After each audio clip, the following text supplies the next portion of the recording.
Oregonians are low-key racist as hell. Brother, what do you mean low-key, man? Guys, the state of Oregon.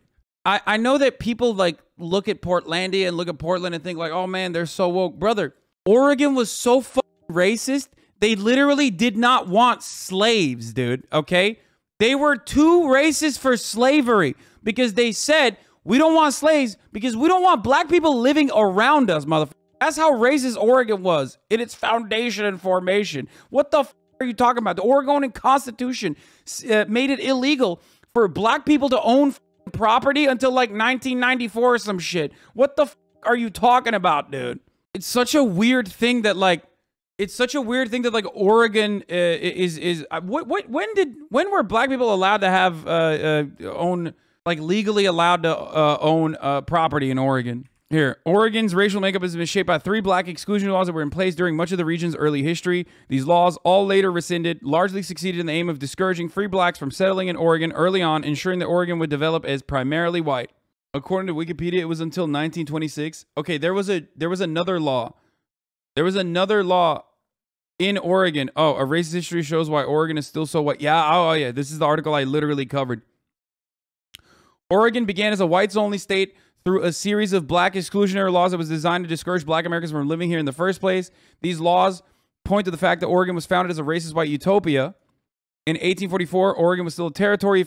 It passed its first black exclusionary law. It banned slavery, but it also prohibited black people from living in the territory for more than 3 years. Bro, they literally were like, no slavery, but also no black people in general. If a black person broke this law, the consequence was 39 lashes every 6 months until they left. Territory passed another black exclusion law 5 years later in 1949. This one barred black people who were not already in the area from entering or residing in Oregon territory.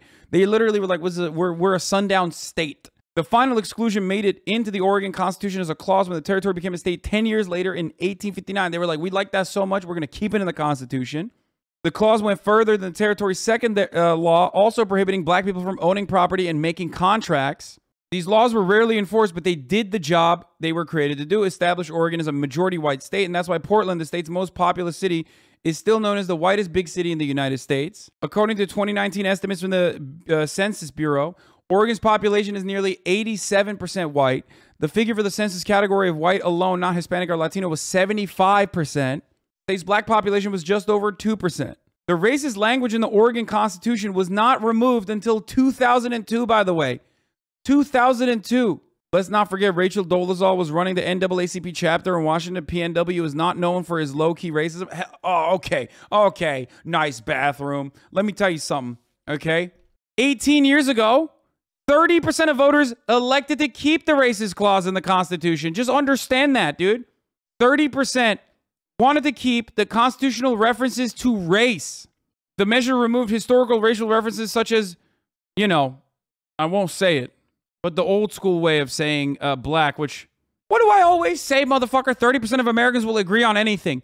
30% of Americans will agree on anything. 30% of Americans will agree on anything, dude.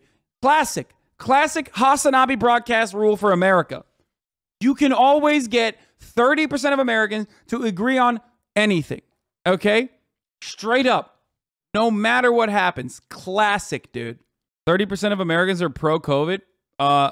My friend, it's much higher than 30% of Americans that are pro-COVID, for the record. I'm saying 30% or more. My point is, you can always find 30% of Americans that agree on anything, no matter how egregious, ridiculous, inhumane it is, okay? But anyway, that's Oregon. That's how Oregon is. So make no mistake, that should not be surprising to you.